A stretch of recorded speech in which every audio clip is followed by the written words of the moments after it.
Hello बच्चों, कैसे हैं आप सब? अपना ख्याल रख रहे हैं? हम्म। और आजकल के टाइम में तो हमें बहुत ज़्यादा सावधानी बरतने की ज़रूरत है, because you all very well know कि कोरोना का टाइम अभी भी ख़त्म नहीं हुआ है। इस तरह के बहुत से इन्फेक्शंस बेटा आते रहेंगे, आए भी हैं, और ये वाला साल तो हम सब लोग ही बहुत मुश्किल से झेल रहे हैं। बट एक चीज़ हमारे हाथ में है, and that is the prevention. हम इस बीमारी को रोक सकते हैं, जिसके लिए हमें सिर्फ 3 चीज़ों को अपनी हैबिट में लाना है। First of all is wear mask. Mask ज़रूर पहनिए। जब भी आप किसी एक्सटर्नल पर्सन से डील करते हैं, बात करते हैं, या घर से बाहर जाते हैं, तो मास्क ज़रूर पहनिए। या आपके घर में भी कोई आता है आउटसाइडर, तो आपको तब भी मास्क लगाना ज़रूरी है। दूसरी बात है, थोड़ी थोड़ी देर बाद अपने हाथों को साबुन से धोते रहिए। अगर आप घर से बाहर हैं, साबुन अवेलेबल नहीं है, तो सैनिटाइज़र का प्रयोग ज़रूर करें। एंड द थर्ड थिंग, सभी लोगों से, बाकी जो घर के बाहर के लोग हैं, उनसे दूरी बनाए रखें। अगर कभी भीड़ भाड़ वाली जगह पे जाना भी पड़ता है, तो थोड़ा सा डिस्टेंस मेंटेन करके रखें, थोड़ा दूर खड़े हों। और कभी लाइन वगैरह लगी होती है किसी जगह पर, तो अपनी टर्न का वेट करें। फाइन। ये चीज़ें बेटा पूरी तरह से हमारे हाथ में हैं। अगर हम इन्हें फॉलो करते हैं, तो हम इस जानलेवा बीमारी से बचे रह सकते हैं, और दूसरों के लिए भी हम खतरा नहीं बनेंगे। फाइन। सो आज अब शुरू करते हैं अपना वर्कशीट 20, जो कि आपकी 9 दिसंबर की डेट के लिए स्केड्यूल्ड है। और इसमें हम प्राणियों में पोषण पाठ का टॉपिक पढ़ेंगे, मानव में पाचन। पाचन प्रक्रिया में बहुत सारे अंगों की ज़रूरत होती है, बहुत सारे अंग भाग लेते हैं, लेकिन आज जो हम बात करेंगे वो अपने मुंह में होने वाले पाचन की बात करेंगे। मुंह में जो हमारे और अंग हैं, और वो किस प्रकार से पाचन में सहायता करते हैं। सबसे पहली बात है कि पाचन का मतलब क्या होता है। जटिल पदार्थों को, जो भोजन हम खाते हैं ना, वो जटिल पदार्थ होते हैं।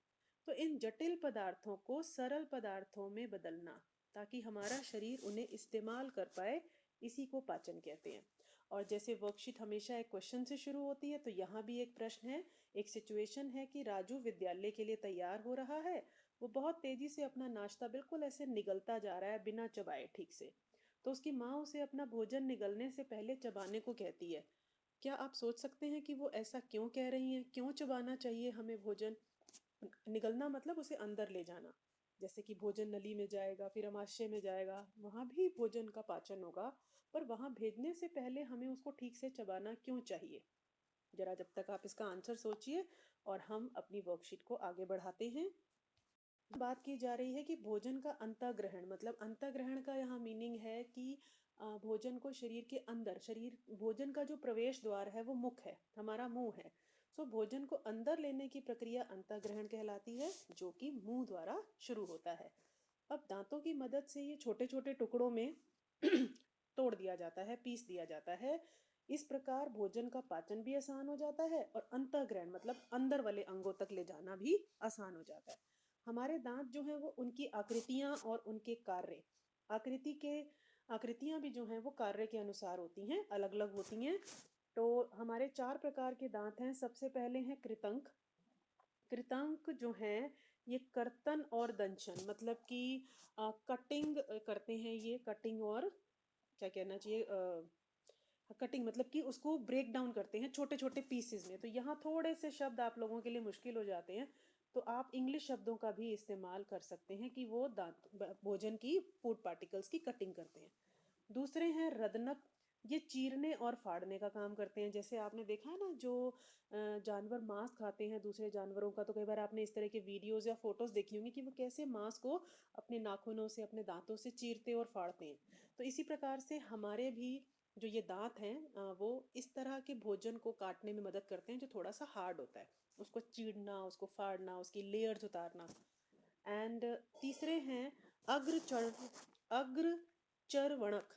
ये चबाने और पीसने का काम करते हैं। इसी प्रकार चौथे प्रकार के हैं चर्वणक, जो कि ये भी चबाने और पीसने का काम करते हैं। भोजन को चबाना और पीसना मतलब उसे बिल्कुल पेस्ट के रूप में ले आना। जैसे घरों में आपने मिक्सी चलते हुए देखी होगी, वो बिल्कुल कैसे पेस्ट बना देती है चीज़ का। आपने टमाटर डाले, आपने प्याज डाले, या मान लीजिए आपने कोई हार्ड चीज़ डाली, कठोर चीज़ डाली, तो उसका बिल्कुल पाउडर सा बना देती हैं मिक्सीज। तो वही काम ये वाले दांत भी करते हैं, जो बिल्कुल पेस्ट या पाउडर बना देते हैं, बिल्कुल छोटे छोटे टुकड़ों में तोड़ देते हैं। अब यहाँ पर हमें एक जौ दिखाया गया है। जौ समझते हैं आप, मसूड़ा, कि ऊपर की तरफ हमारे जो मानव मुंह में दांत होते हैं 32, तो 32 में से 16 चले जाते हैं ऊपर वाले मसूड़े में और 16 चले जाते हैं नीचे वाले मसूड़े में। तो इस प्रकार यहाँ पर ये 16 दिखाए हुए हैं। इन 16 में भी सबसे आगे वाले जो दो हैं वो कृतंक प्रकार के हैं, दो। अब इसके दाएं और बाईं तरफ ये जो दो दो हैं, +2 और इधर से भी +2, ये हैं रदनक प्रकार के, ये रहे। देन उसके बाद वाले दो और फिर उसके बाद वाले दो, यानी इधर भी +2 कर दो, इधर भी +2 कर दो, तो ये हैं अग्रचर्वणक, जिनका काम चबाना और पीसना है। फिर 3 इधर और 3 इधर, +3 +3, ये हो गए आपके चर्वणक। तो अगर आप यहाँ से देखें 3 + 2 + 2, ये हो गए 7, और एक यहाँ से ले लो, 8 हो गए बाईं तरफ, और इसी प्रकार ये 8 हो गए दाईं तरफ। तो दाईं तरफ 8, बाईं तरफ 8, 16 हो गए ऊपर वाले में। इसी प्रकार नीचे वाले में भी 8 और 8 16, अब कुल मिलाकर के हो गए 32। ये सिचुएशन समझ आ रही है आपको? और इन दांतों के नाम और इनके कार्य एग्जाम में बहुत बार पूछे जाते हैं। अब हम चलेंगे मुख के और हिस्सों की तरफ, जिसमें कि हम बात करेंगे अब लाला ग्रंथि की। मुंह में लाला ग्रंथि या लार ग्रंथि होती है। इस लार ग्रंथि से लार का स्राव होता है, एक प्रकार का लिक्विड। आपने देखा होगा कि हमारा मुंह हर समय थोड़ा थोड़ा गीला सा रहता है, और जब हमें भूख लगती है या हम कोई टेस्टी सी चीज़ देखते हैं, स्वादिष्ट, जिसे खाने का मन कर रहा हो, तो हमारे मुंह में ये गीलापन और बढ़ जाता है। ऐसा आपने फील किया होगा। ये गीलापन इसी लार के कारण होता है। ये भोजन में उपस्थित मंड को शर्करा में बदल देती है। ये लार का काम ही है। मंड जो है ये जटिल रूप है। आप हम टॉपिक पढ़ रहे हैं पाचन का। पाचन का मतलब होता है जटिल से सरल बनाना। तो मंड जो है ये जटिल पदार्थ है और इसको सरल रूप दे देती है। सरल रूप क्या है मंड का? शर्करा। और ये शर्करा जो है ये थोड़ा मिठास लिए हुए होती है, इसलिए जब हम भोजन को थोड़ी देर के लिए चबाते हैं, अपने मुंह में ही रखते हैं, तो वो थोड़ा सा मीठा सा स्वाद उसका आने लगता है। ऐसा आप करके भी देख सकते हैं, अनुभव कर सकते हैं। अब आप जब भी आप चपाती या ब्रेड की कोई कॉर अपनी बाइट उस अपने मुंह में डालेंगे ना, थोड़ी देर तक उसको चबाते रहना और फिर इस चीज़ को फील करना, एंड देन रिलेट करना कि हाँ, हमने तो ये वर्कशीट में पढ़ा था।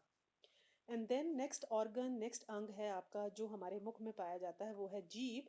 जीभ एक मांसल पेशीय अंग है। मांसल मतलब मांस जैसा, मांस का टुकड़ा टाइप लगता है, और पेशीय का मतलब है कि ये बहुत लचीला है। कई लोग देखो इसे मोड़ भी लेते हैं, और हम भी इसे स्ट्रेच कर पाते हैं। कई बार आप जीभ चिढ़ाते हैं ना, तो किसी को जीभ चिढ़ाने के लिए हम मुंह पूरी जीभ बाहर निकाल लेते हैं, तो देखो कितना साइज बढ़ जाता है इसका, क्योंकि ये लचीला है। और लचीली जो है वो सिर्फ पेशियां होती हैं हमारे शरीर में। सो ये कहाँ से जुड़ी होती है? पीछे की ओर मुख गुहिका, ये जो हमारे मुंह का गड्ढा है इसे मुख गुहिका कहते हैं। इसके आधार, जो इसका बेस वाला सरफेस है पीछे की तरफ, उससे जुड़ी हुई होती है। इस पर स्वाद कलिकाएं होती हैं, टेस्ट बड्स। टेस्ट करने मतलब कि आप कौन सी चीज़ को टेस्ट करते हैं, कोई भी चीज़ खाते हैं, तो उसका टेस्ट आपको जीभ के कौन से हिस्से में होता है, ये इस चित्र में दर्शाया गया है। जैसा कि ये देखो, ये है मीठा। मीठा लिखा हुआ है यहाँ। ये मीठा जो है ये जीभ के आगे वाले हिस्से पर महसूस होता है। खट्टा जो है ये साइड में दाईं और बाईं तरफ महसूस होता है। नमकीन जो है ये आपका पीछे की तरफ महसूस, एक सेकेंड, नमकीन जो है ये बिल्कुल आगे की तरफ महसूस होता है, सबसे आगे बिल्कुल टिप पर। और जो कड़वा है ये मुख में पीछे की तरफ, सबसे गले में। आप कई बार कड़वा कुछ खा लेते हो तो आपको गले के पास भी कड़वा कड़वा लगने लग जाता है, और वो बड़ी देर तक कड़वापन बना रहता है। सो ये टेस्ट बड्स होते हैं जो जीभ के अलग अलग हिस्सों में पाए जाते हैं। तो वहीं पर ही उस चीज़ का फील हमें आता है, उस चीज़ का अनुभव होता है। अब हम बात करेंगे दांतों की देखभाल, एक अच्छी आदत। यदि आप अपने दांत और मुंह साफ नहीं करते तो हानिकारक जीवाणु जो हैं वो वृद्धि करने लगते हैं। भोजन के छोटे छोटे टुकड़े ऑलरेडी दांतों के बीच मुंह में फंस जाते हैं। वहाँ ये जो शर्करा में बदले हुए कण होते हैं, इन्हीं पर जीवाणु उन्हें विघटित करते हैं, उन्हें बदल देते हैं छोटे छोटे पदार्थों में, और अम्ल बनाते हैं। ये अम्ल हमारे दांतों को धीरे धीरे नुकसान पहुंचाता रहता है, और इसी को दंत क्षय कहते हैं। जो हमारे दांतों की सबसे आगे वाली परत होती है ना, इसे कहते हैं इनेमल। इनेमल जो है ये यही हमारे दांतों को मजबूती प्रदान करता है और चमक प्रदान करता है। और ये जो जीवाणु अम्ल बनाते हैं ये इनामल पर ही इनामल को काफ़ी नुकसान पहुंचाते हैं, जिसकी वजह से हमारे दांत भी कमज़ोर हो जाते हैं और उनकी चमक भी कम पड़ जाती है। इसलिए कम से कम हमें 2 बार ब्रश करना चाहिए दातुन से या जो आप पेस्ट यूज़ करते हैं, और कुछ भी खाने के बाद कुल्ला करना चाहिए। ठीक है, तो क्या आप लोग ऐसा करेंगे? और हो सकता है आप में से बहुत सारे बच्चे ऐसा करते भी हों। So well done to them, बहुत अच्छी बात है, ऐसा करना ही चाहिए। और जो नहीं करते हैं वो इन चीज़ों को अपनी हैबिट में ले आओ, फिर आपके दांत कभी भी आपको परेशान नहीं करेंगे। अब चलेंगे क्वेश्चन आंसर्स की ओर। भोजन करते समय हमें इसे ठीक से क्यों चबाना चाहिए? चबाने से क्या होता है, भोजन जो है वो पेस्ट रूप में आ जाता है, छोटे छोटे टुकड़े बन जाते हैं उसके, जिसकी वजह से उसका पाचन आसान हो जाता है। ठीक है, तो उसका पाचन और उसका अंतः ग्रहण आसान बनाने के लिए हमें भोजन को ठीक से चबाना चाहिए। हमें अपने दांतों की देखभाल किस प्रकार करनी है, तो कम से कम 2 बार ब्रश करना है, पहला ये है। और कुछ भी खाने के बाद कुल्ला करना चाहिए। दिन में आप चाहे 10 बार खाएं तो 10 बार कुल्ला करें, कुछ भी मुंह में ले जाते हैं तो उसके बाद माउथ रिंस जरूर करें। निम्नलिखित में से प्रत्येक का एक कार्य लिखें। लाला ग्रंथि या लार ग्रंथि, जीभ, चर्वणक और लार। तो सबसे पहले बात करते हैं लाला ग्रंथि या लार ग्रंथि की। ये क्या करती है, लार का स्त्राव करती है, और लार जो है ये मंड को शर्करा में बदल देती है। दूसरा है हमारा जीभ। तो जीभ जो है ये मांसलपेशी अंग है, ये भोजन को किसके साथ मिक्स कराती है, ये वर्कशीट में सीधा सीधा नहीं लिखा हुआ। भोजन को लार के साथ मिश्रित करती है। अब लार उसके साथ मिक्स हो गई तो वो शर्करा को मंड को शर्करा में बदल पाएगी, यानी भोजन का पाचन करवाने में हेल्प करती है। देन हमारा है चर्वणक। तो चर्वणक जो है ये चबाने और पीसने वाले दांत हैं, ये भोजन को चबाते हैं और पीसते हैं, बिल्कुल उसका पेस्ट या पाउडर बना देते हैं। एंड देन हमारा नेक्स्ट है कि लार क्या करती है, तो लार भोजन में उपस्थित मंड को शर्करा में बदल देती है। ये लाला रस या लार एक ही बात है। सो ये आज हमारी वर्कशीट 20 का सारा कंटेंट था, जिसके बारे में हमने अच्छी तरह से डिस्कस कर लिया है। अब नेक्स्ट वर्कशीट नेक्स्ट वीडियो में ये पाचन वाले टॉपिक को आगे बढ़ाएंगे। अब हम मुख से आगे चलेंगे कि उसके बाद भोजन कहाँ जाता है और उसके साथ क्या होता है। ठीक है, तो तब तक अच्छे से पढ़ते रहिए, अपनी वर्कशीट को टाइम पे सबमिट कीजिए, be regular, be honest. Bye bye.